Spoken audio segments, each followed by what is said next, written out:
مرحبا حبايبي، شلونكم؟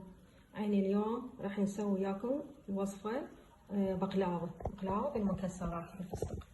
أولا نبتدي أدي مجموعة من المكسرات طحنتها، وهسه ننزل عليهم الفانيلا. أنا مسبقا خليت عليهم ملعقة أكل هيل ونقلب، وننزل عليها في ملعقة إلى ملعقتين شكر مطحون ونقلب.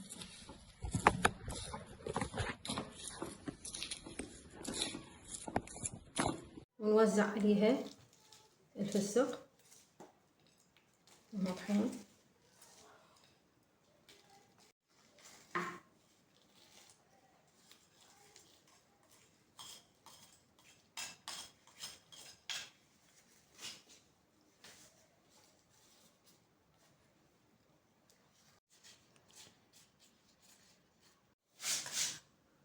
نوزع عليها شوية قطرات من الدهن،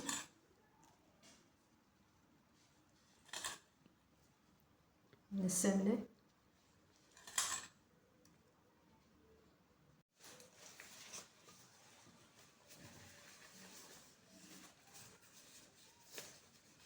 وننزل القطعة الأخيرة كاملها. سبناها للجلاش، وهسه نسويها ندهنها بالسمنة جيدة حتى تاخذ كل الطبقات. بسم الله الرحمن الرحيم.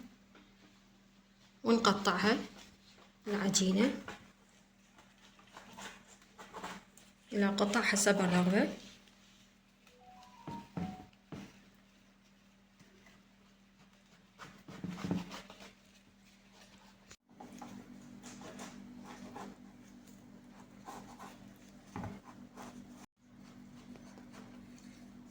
هسه نقطعها بالطول حتى تصير مربعات. نستمر بالتقطيع إلى أن نكمل كلها تكمل.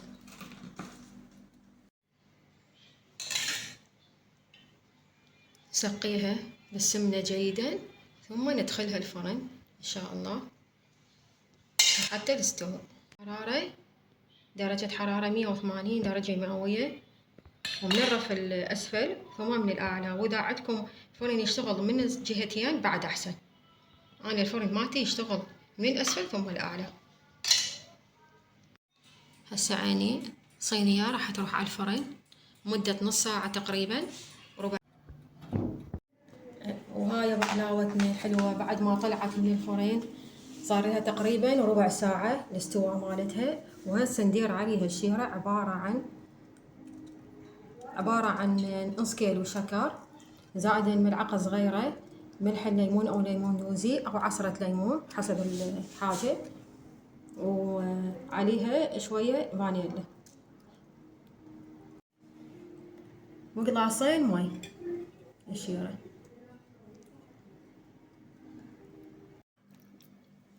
لا تنسون لايك واشتراك ودعم قناتي حتى يصلكم كل جديد.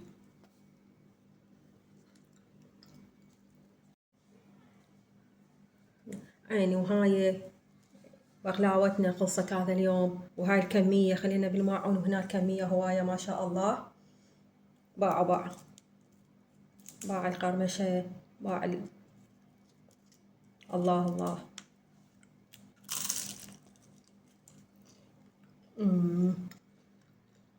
كلش طيبة، جربوها وندعولي.